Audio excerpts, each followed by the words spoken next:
Memang kan beberapa waktu terakhir ini saya menjadi apa ya? Saya nggak mau bilang sasaran ya, tapi salah satu tokoh yang kalau pakai istilah Anda itu kontroversial, karena posisi saya yang seringkali membela Pak Jokowi kan. Makanya tuduhan terhadap saya adalah buzzer RP, Pak. Karena saya selama ini memang sering mengkritik juga, memang saya akui. Saya nggak berpura-pura, misalnya ketika ada kasus Papua gitu.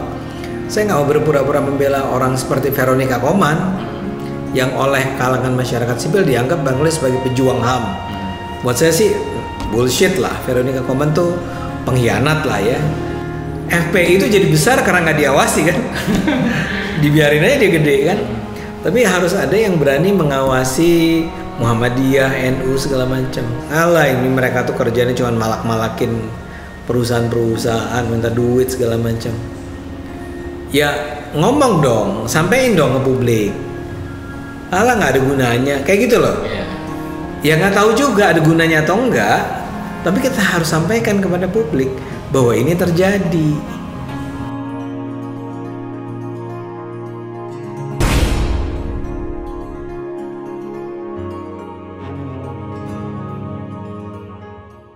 Assalamualaikum warahmatullahi wabarakatuh. Salam sejahtera buat kita semua. Berjumpa kembali di Krani TV. Kali ini saya sudah ditemani oleh tamu yang luar biasa. Beliau adalah sosok yang penuh kontroversi. Beliau juga dosen Universitas Indonesia dan sekarang mendirikan, ya tentu saja beliau juga pakar komunikasi dan sekarang mendirikan Civil Society Watch, lembaga pemantau masyarakat sipil. Nah, sebenarnya apa sih Civil Society Watch ini? Apakah ingin memata-matai masyarakat atau memang tujuannya untuk sebagai corong pemerintah dalam memata-matai atau mengawasi dari masyarakat sipil ini? Nah, Bang Ade, ya ini kan ramai banget ya Bang Ade, Civil Society Watch. Padahal itu dimulai dari status Bang Ade yang singkat disertai foto gitu dari pengurus dari CSW ini. Nah, kenapa sampai bisa kontroversial dan cukup ini Bang di mata netizen? Karena bukan netizen sendiri, aktivis pegiat sosial, aktivis HAM segala macam, dan tentu saja maha benar netizen dengan segala sabdanya. Iya. Sampai booming gini dan sampai kontroversial gini. Iya. Apa sih Bang? Saya sendiri nggak tahu persis. Saya bahkan betul-betul terkejut ya, kaget ya ketika saya angkat itu. Terus itu kan cuma karena kita bikin foto, terus saya taruh di beberapa media sosial saya. Saya kan punya Facebook, punya fanpage, punya Twitter, sama punya Instagram kan. Saya pasang semua. Tapi yang paling bikin rame ternyata di jagat Twitter ya. Dan ketika saya tahu bahwa itu jadi rame, saya bahkan nggak sadar. Karena saya tuh biasanya kalau Twitter atau medsos tuh saya tulis, saya tinggalin. Jadi saya nggak main sama. Tapi dikelola sendiri. Dikelola sendiri sebenarnya. Ya. Bukan ada tim gitu. Nggak ada timnya. Jadi paling itu pagi, terus nanti sore gitu saya kalau ada waktu atau malam lihat lagi gitu ya. Makanya hampir nggak pernah saya mengomentari balik apa yang orang komentar ke saya. Hampir nggak pernah. Nah, jadi ketika itu muncul pada suatu siang yang cerah gitu, saya nggak tahu bahwa itu terjadi. Tapi kan selalu postingan Bang Ade itu selalu yang komen ribuan, terus yang like juga. Ya cuman kan orang biasanya mengomentari si peristiwanya kan. Ini kan betul-betul serangan terhadap Twitter ya. Ini beda nih Rifki. Kalau saya baca komentar di FB dan fanpage itu adem, Instagram adem dan support. Iya Bang Ade maju terus gitu. Tapi begitu baca Twitter, saya dikabarin oleh beberapa staff gitu yang di kantor bilang, iya Bang Ade rame banget nih CSW, bla bla. Jadi sempat trending topik Enggak tahu sih, enggak sih kayaknya sih. Cuman emang rame banget dan itu kemudian menjadi barangkali dianggap dan penting. itu dari teman-teman juga Bang yang komentar. Nah, yang itu barangkali dianggap penting karena itu yang komentar itu bukan orang biasa-biasa aja gitu. Jadi sesama orang LSM gitu bla bla. Dan itu juga rame di WhatsApp grup terutama katanya yang WhatsApp grup para SJW gitu misalnya. Social Justice Warrior atau itulah ya. Kenapanya saya nggak tahu persis tentu saja. Itu kan yang bisa jawab mereka, tapi ada beberapa hal. Memang kan beberapa waktu terakhir ini saya menjadi apa ya? Saya nggak mau bilang sasaran ya, tapi salah satu tokoh yang kalau pakai istilah Anda itu kontroversial, karena posisi saya yang seringkali membela Pak Jokowi kan. Makanya tuduhan terhadap saya adalah buzzer RP bahkan ya. Jadi ketika buzzer RP ini bikin media lembaga yang mengklaim dirinya, jadi saya kan mengatakan namanya Civil Society Watch ya. Memang kita sejak awal mau menunjukkan gitu bahwa kita tuh ingin memantau, mengawasi. Jadi bukan sesuatu yang salah tuh kalau orang menuduh saya Anda ingin mengawasi. Memang iya, ingin mengawasi masyarakat sipil kan. Nah sekarang bayangkan ada buzzer yang mau mengawasi masyarakat sipil.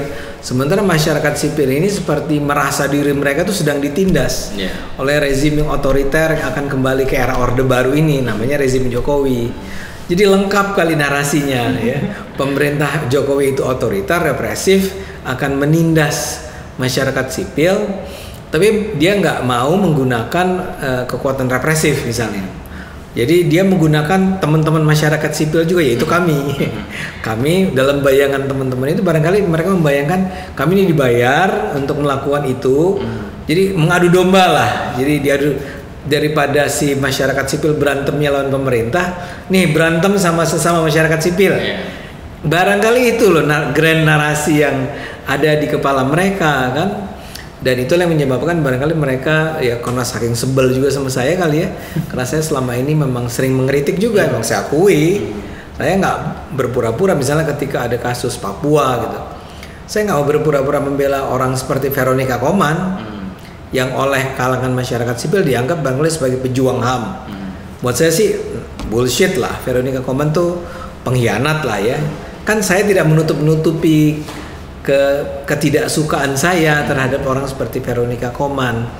Atau saya gini mah, ada sebagian orang yang melihat gini, ya ini emang sedang ada upaya untuk diadu domba. Ya misalkan masyarakat sipil dibuatlah Civil Society Watch. Terus kalau misalkan ada ormas seperti FPI atau apa gitu, terus tiba-tiba Menteri Agamanya Gus Yakut itu seperti ingin dihadapkan gitu loh, FPI dan ormas. Jadi orang juga melihatnya, wah ini emang polanya terlihat seperti ini gitu Pak.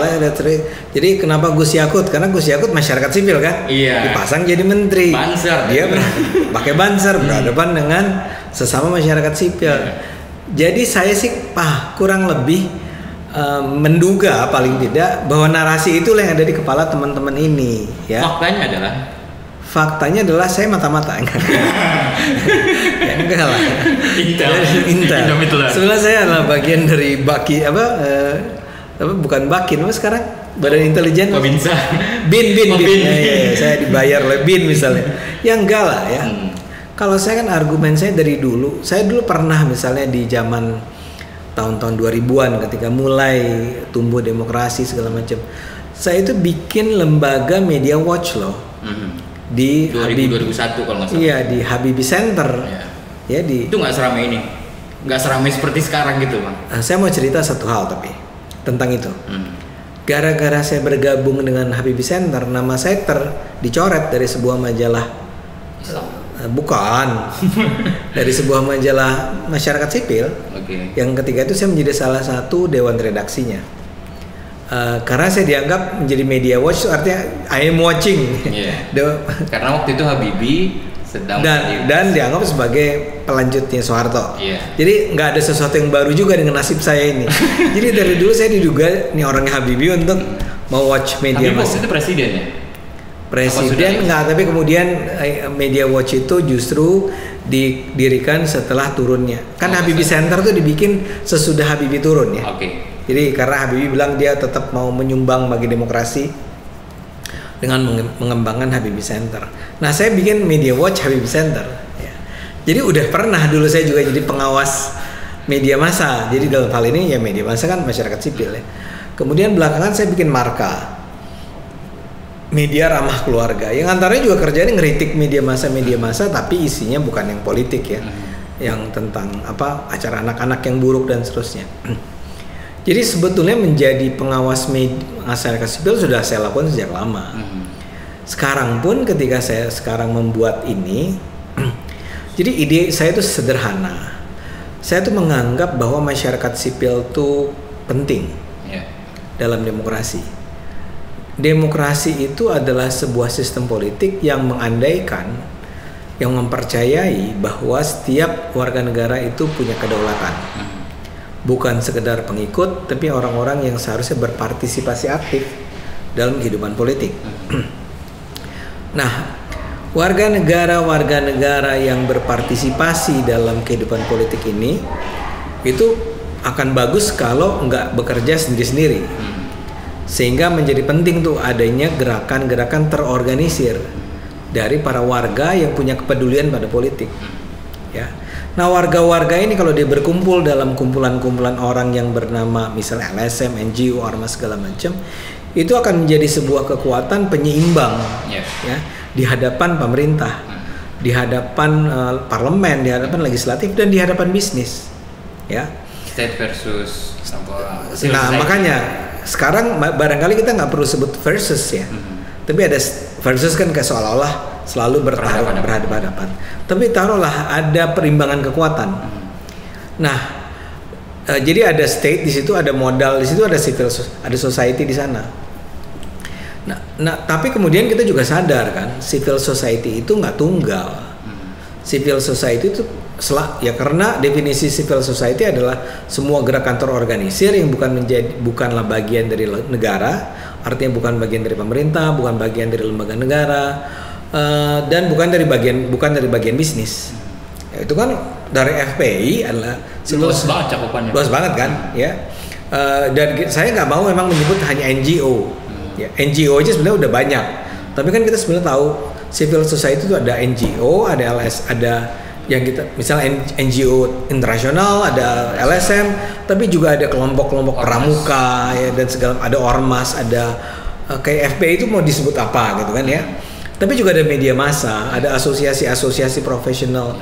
Jadi semua gerakan-gerakan terorganisir yang sebetulnya menjadi inti dari demokrasi. Mereka lah yang mengorganisir diri dalam rangka menjalankan kedaulatan dia gitu kan. Tapi kembali ke tadi, karena dia luas, karena dia banyak, kita tahu bahwa kalau gitu nggak tunggal. Kalau gitu di dalam kumpulan organisasi-organisasi tersebut ada juga organisasi-organisasi yang menyalahgunakan kepercayaan orang pada ke NGO-an mereka, ke masyarakatan sipil mereka, dan orang percaya bahwa karena kalian adalah masyarakat sipil maka Anda tuh seharusnya memang kami percaya akan memperjuangkan kepentingan masyarakat kan. Kita tahu bahwa itu tidak terjadi. Bohong kalau kita mengatakan bahwa semua elemen masyarakat sipil itu adalah kelompok-kelompok yang berintegritas, yang jujur, yang lurus, yang memang memperjuangkan kepentingan bangsa, rakyat, dan seterusnya. Enggak. Ada banyak yang pasti enggak ya.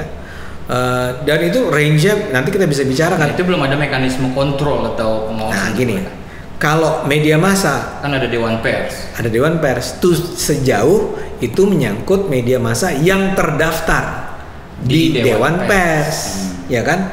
Tapi ada begitu banyak media lainnya yang enggan mendaftarkan diri atau tidak merasa perlu mendaftarkan diri atau memang sekedar bikin online gitu ya.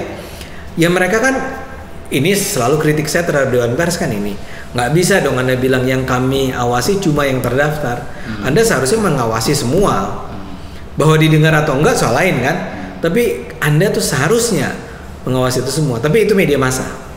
Tapi kalau yang lain, saya tanya, NGO siapa pengawasnya? Kan ada Mendagri, Kementerian. Nah, negara kan. Ya. Nah, dalam hal ini justru ide yang saya percaya, negara tuh sejauh interfere kalau diperlukan aja lah.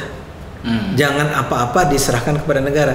Karena kalau negara ya pendekatannya kekuasaan, pendekatannya hukum, pendekatannya adalah otoritas gitu kan. Dan ujung-ujungnya ya tutup, kayak FPI ditutup, HTI gitu kan. Tapi kan kita perlu juga kita harus membuktikan pada orang bahwa masyarakat sipil tuh bisa mengatur dirinya sendiri kok. Nggak usah apa-apa negara campur tangan, apa-apa polisi campur tangan, apa-apa hukum bla apa-apa diadukan ke.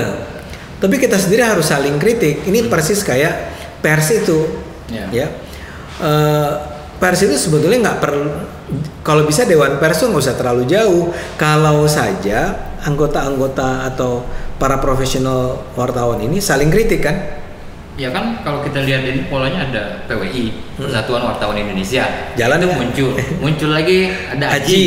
Nanti ada Indonesia. PWI Reformasi.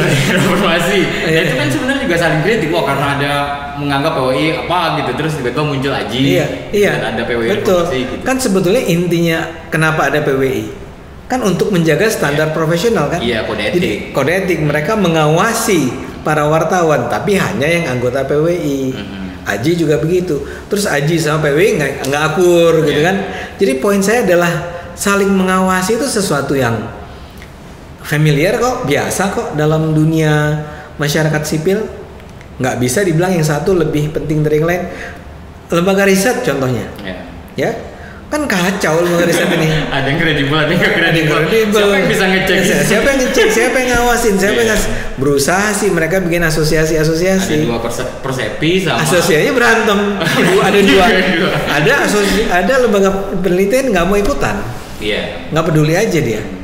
Sehingga ada. Dan media ngambil aja apa yang mereka. Media begitu aja ngambil. Seolah-olah semua.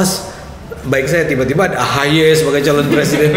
Itu kan buat kita yang ngerti riset kan nggak mungkin dong ada satu lembaga riset yang tiba-tiba saja hasilnya beda dengan kebanyakan lembaga riset yang lain.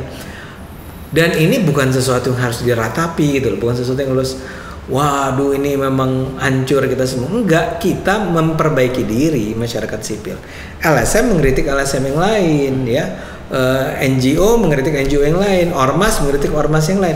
Kalau di Indonesia ini kan kayak prinsipnya seperti prinsip supir bus Sumatera itu. Jadi antar bis itu nggak boleh saling mendahului, saling menghargai aja gitu kan. Nah mekanisme itu belum berjalan. Sama sekali nggak ada di Indonesia. Kenapa? Saya nggak tahu, karena barangkali belum dewasa aja. Kayak tadi yang saya bilang. Kalau Bang Ade bilang itu belum dewasa, tapi Bang Ade menganggap bahwa mereka sudah dewasa karena bisa saling mengkritik dan bisa saling mengingatkan. Enggak, justru saya mau bilang seharusnya mereka saling mengkritik dan saling mengingatkan. Tapi saya kasih contoh, misalnya media bikin salah pemberitaan. Ya. Contoh terbaru soal sembako. Yang memberitakan salah tuh bukan media kecil loh. Ya. Tentang pajak sembako itu. Tentang pajak sembako. Ya. Kita tahu semua, kita baca kan sekarang udah tersebar kan, bukan rilis si draft, draft peraturannya kan, dan memang benar kan nggak ada pernyataan bahwa akan dipajakin sembako. Jadi datang dari mana? Pasti ada pihak tertentu yang ngasih tahu. Ini tuh artinya gini loh cara bacanya, artinya sembako akan dipajak. And all of a sudden media itu semua, bukan semua lah, termasuk yang besar-besar itu memberitakan dengan judul yang kurang lebih sama. Kan ada sesuatu yang salah dong. Siapa yang negor? Harusnya Dewan Pers. Dewan Pers negor nggak? Enggak. Kecuali ada laporan. Ya kecuali ada laporan, dan itu masalahnya. Masa semua ya Dewan Pers kan harusnya memang sebagai kayak suhu kan? Kan idenya tuh Dewan Pers kayak orang-orang senior yang punya kebijakan, sangat bijak, wise, punya pengetahuan jurnalistik yang tinggi. Dia punya tim loh Dewan Pers ya. Ya awasi dong media, terus tunjukkan di mana itu harusnya nggak boleh, ini harusnya begini, harusnya begini, harusnya begini. Nah ketika masyarakat kemudian tidak bisa menjalankan peran saling kontrol itu, misalnya tadi LSM membiarkan ada LSM yang kerjaannya malakin orang gitu misalnya. Oh ada serikat buruh yang kerjaannya adalah memang memperkaya diri gitu para pengurusnya. Orang cuma bilang, yalah serikat buruh yang begitu. So terus gimana? Itu kan memberi citra buruk bagi masyarakat sipil. Maka harus ada yang mengkritik. Kami mengambil jalan tidak populer itu. Bukannya populer Bang, karena banyak yang mengkritik jadi populer. Enggak. Populer kan dikenal. Ini populer dalam artian harum. Kami tidak harum namanya ya. Oh ini buzzer tukang ngawasin mata-matai tadi. Jadi bidnya masyarakat sipil kan. Bahkan teman-teman saya yang saya pikir kenal saya aja mengatakan saya nggak bisa. Kalau dalam hal ini saya nggak setuju sama Bang Ade. Kenapa masyarakat sipil harus diawasi? Yang harus diawasi itu pemerintah. Ya kita awasi pemerintah. Ya. Yang bilang pemerintah jangan diawasi siapa? Kan kita harus awasi pemerintah. Masyarakat sipil juga harus diawasi. FPI itu jadi besar karena nggak diawasi kan? Dibiarin aja dia gede kan? Tapi harus ada yang berani mengawasi Muhammadiyah, NU segala macam. Berarti kalau kayak gini, apa namanya, Bang Ade nggak setuju dengan pembubaran kalau tadi nggak usah lah negara turun tangan dalam hal apa namanya, bagaimana masyarakat sipil ini saling check and balances gitu. Ya kemarin ada FPI dibubarkan, itu kan gara-gara negara turun tangan gitu. Terus ada HTI sebelumnya gitu misalkan. Itu kalau CSW sendiri atau posisi Bang Ade sendiri sebenarnya nggak setuju dengan pembubaran itu. Harusnya mereka saling mengkritik aja untuk apa? Jadi gini, ya. Itu pertanyaan yang bagus karena jawabannya adalah masalahnya mereka kepalang menjadi kekuatan yang terlalu besar. Dan ketika dia mulai tumbuh, tidak pernah ada koreksi terhadap mereka. Ini masalahnya cuma dia udah sedemikian besar sehingga dia sudah berada di tahapan yang membahayakan. Ya, ini sama aja dengan seharusnya nggak ada jurnalis ditangkap. Tapi bayangkan kalau semua dibiarkan, terus ada jurnalis yang memang dengan sengaja menyebarkan kebencian, misalnya menyebarkan sara atau pornografis, perlu nggak dia dipenjara? Sebetulnya pada dasarnya seharusnya nggak perlu. Kalau saja semua mekanisme self control ini, self regulation itu artinya bukan self itu si perusahaannya, tapi si masyarakat secara umum tuh saling introspeksi, saling mengkritik, saling memberitahu. Harusnya nggak pernah ada tuh media yang isinya menyebarkan kebencian. Tapi pada titik tertentu ketika dia sudah menjadi besar dan dia memang jadinya membahayakan kepentingan masyarakat, dimanapun negara punya hak, punya otoritas untuk melakukan itu. Jadi kembali ke pertanyaan Anda tuh, jawaban saya gini, sebetulnya seharusnya tidak perlu terjadi. Idealnya tidak pernah ada organisasi dibubarkan.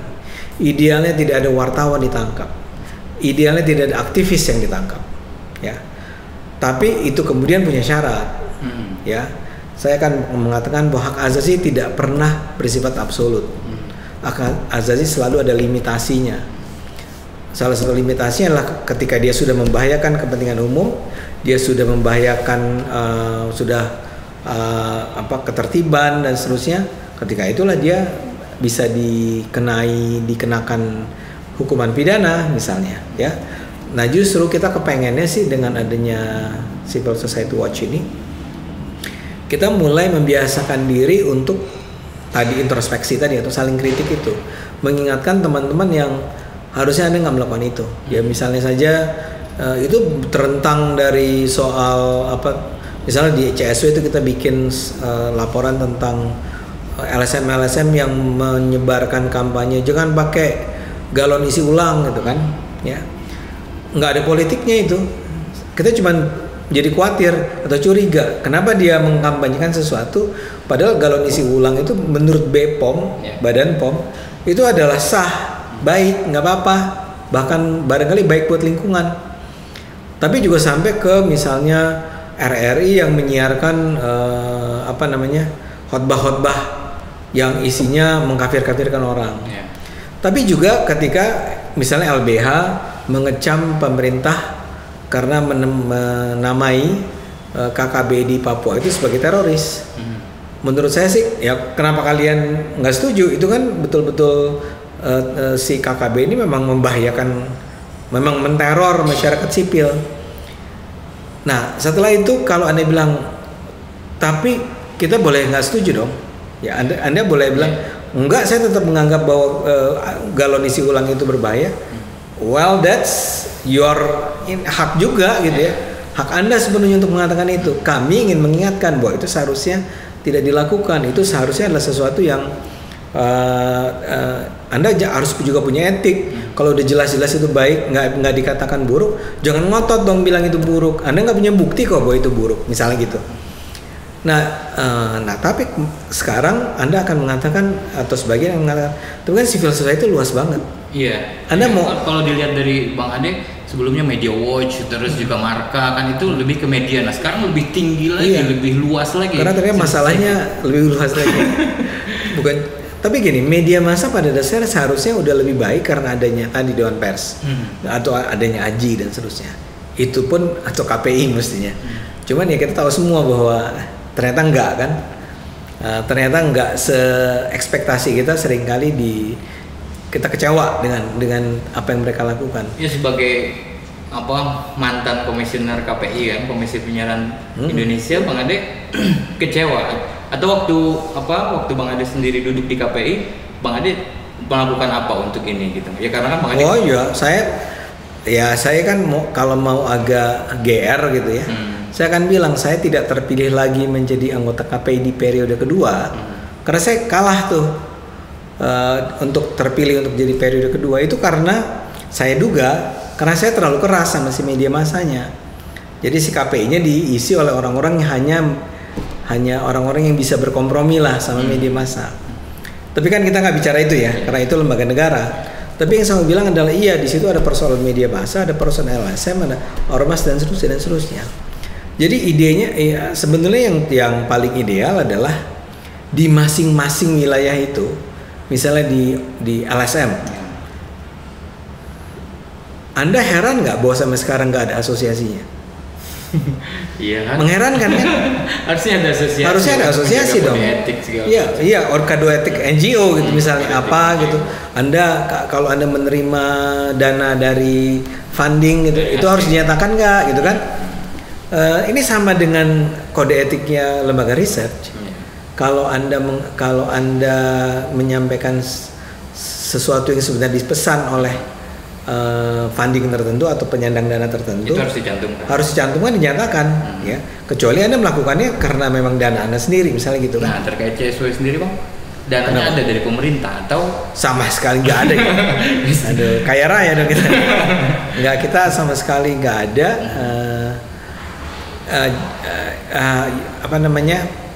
jadi gini, kami itu dapat dananya itu walaupun bukan dana besar ya, dari mereka yang memang peduli sama persis kepeduliannya dengan kami. Jadi cuman memang kesepakatan kami dengan orang yang bantu kami dalam hal pendanaan ini adalah, tapi Anda nggak campur tangan ya. Oh gitu. Kalau kami ngeritik bahkan sesuatu yang terkait dengan taruhlah your interest, bisnis Anda, itu kita nggak bisa dilarang ya. Oke. Tapi nggak ada tuh titipan bahwa ini jangan disentuh ya, ini pure berangkat dari laporan masyarakat. Enggak. Oh enggak. Sebagian laporan masyarakat, sebagian kita peroleh dari media, sebagian ya dari hasil ngobrol-ngobrol gini. Orang bilang bahwa wah itu parah tuh di ini kondisinya, gimana ceritanya misalnya gitu. Nanti kita ngobrol terus kita cek.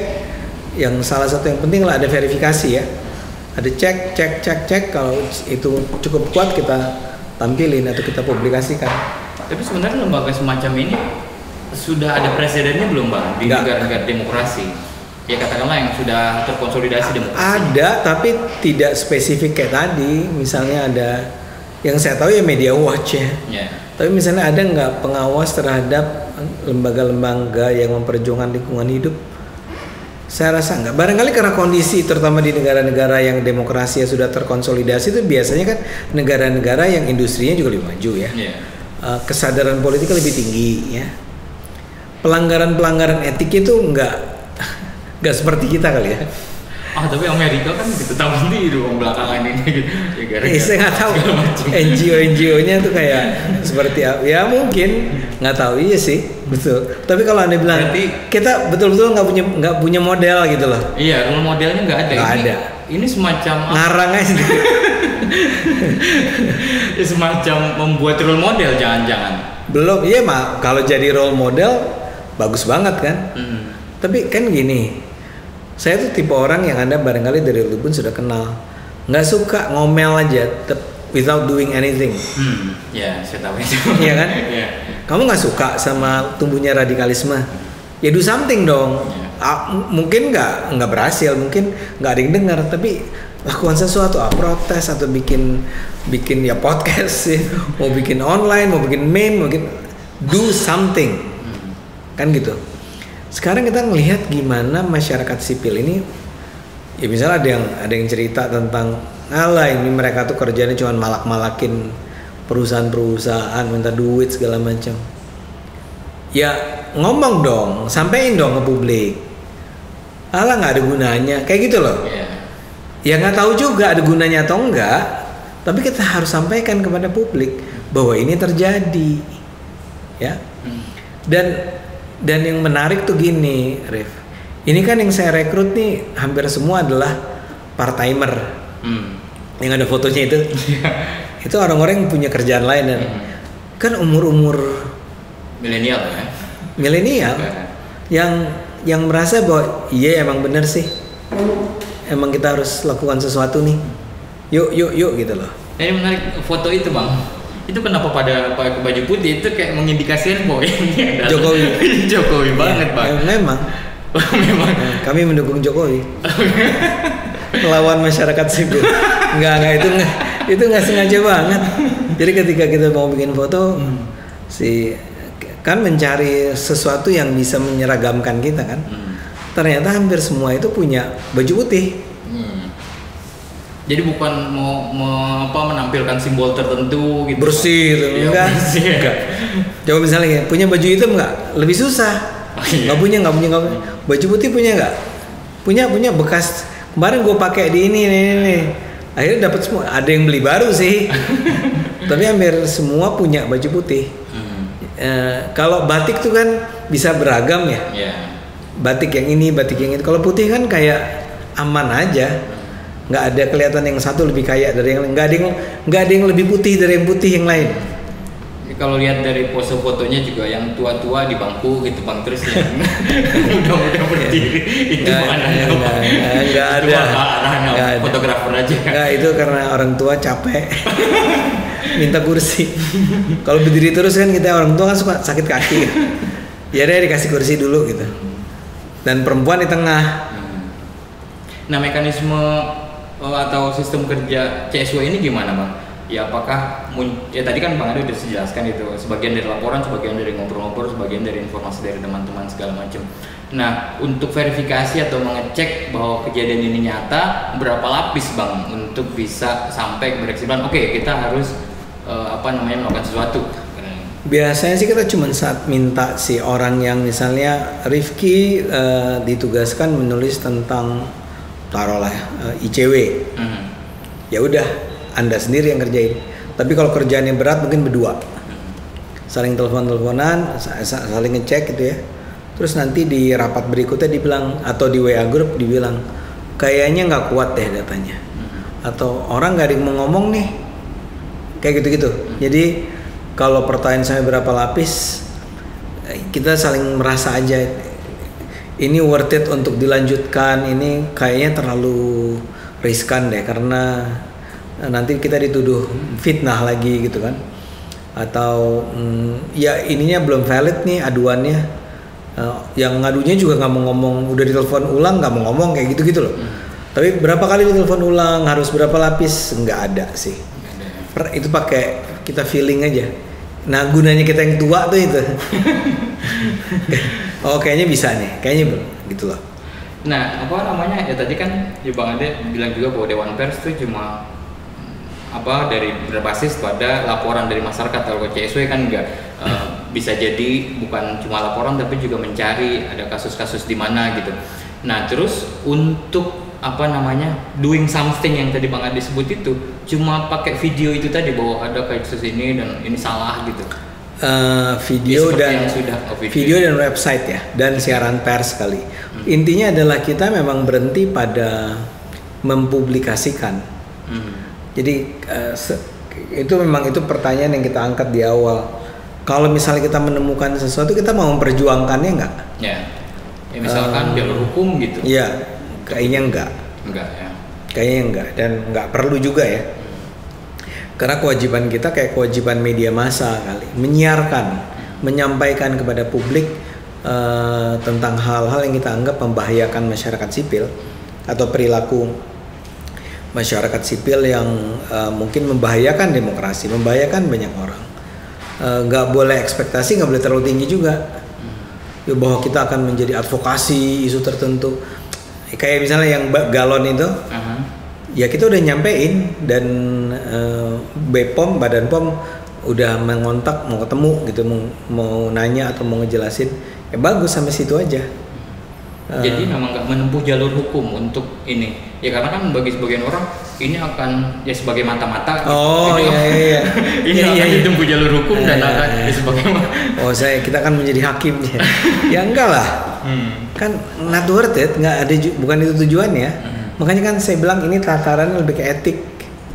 Anda tuh harusnya nggak begitu gitu. Anda harusnya ya kayak Anda sebagai media massa jangan menyiarkan ceramah.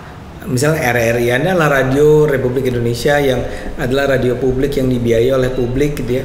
Kok isinya bisa ngafir-ngafirin orang sih? Kita nggak akan bawa RRI ke jalur hukum.